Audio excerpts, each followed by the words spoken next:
I don't believe, Omékongo, that we have a choice here but not to call out. It's a perfect example. So Missouri Senator Eric Schmidt gives one of the most racist speeches last week. We called it out. We told our folks about it. Hey, Chuck Schumer, he ain't said a word. Bernie Sanders ain't said a word. Elizabeth Martin ain't said a word. I don't think Ken Martin has said a word, chair of the Democratic National Committee. And so I think part of the deal, and this is their whole deal, well, it was a distraction. No, here's the piece. We've got to have the exact same focus as black folks did during Jim Crow.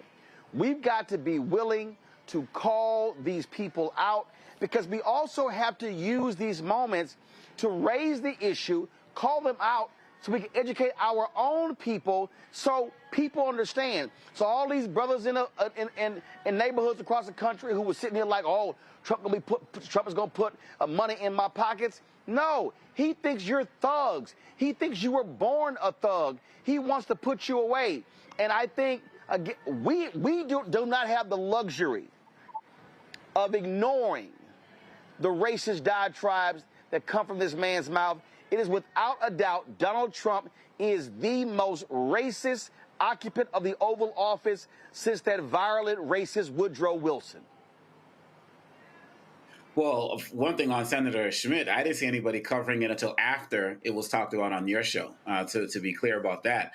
When we talk about, Trump being the most racist since Woodrow Wilson, that's absolutely true. And one of the things people have to pay attention to, as we do here at Black Star Network, the language that this man is using, Roland, as you know better than anybody, is the same language that led to the 1994 Omnibus Crime Bill. This is that super predator talk. This is all of that talk that Hillary Clinton used. That this is all of that talk over and over again. And on top of that, Trump is actively talking about, I'm looking to meet with Mike Johnson and Thune to talk about a crime bill. That is the language they are using. And these other networks and platforms are not talking about that. He wants to bring back another form of the 1994 crime bill. And we know what it did to our community. And the fact of the matter is that people are not picking up on that. And they're just saying, oh, that's just Trump being Trump. He goes against everybody. He's using direct language to justify this is the same language. The language that he used about Latinos is a language that helped justify what's happening to that community right now. And so now he's throwing out more language about us, the criminals, the violent, born to be this way.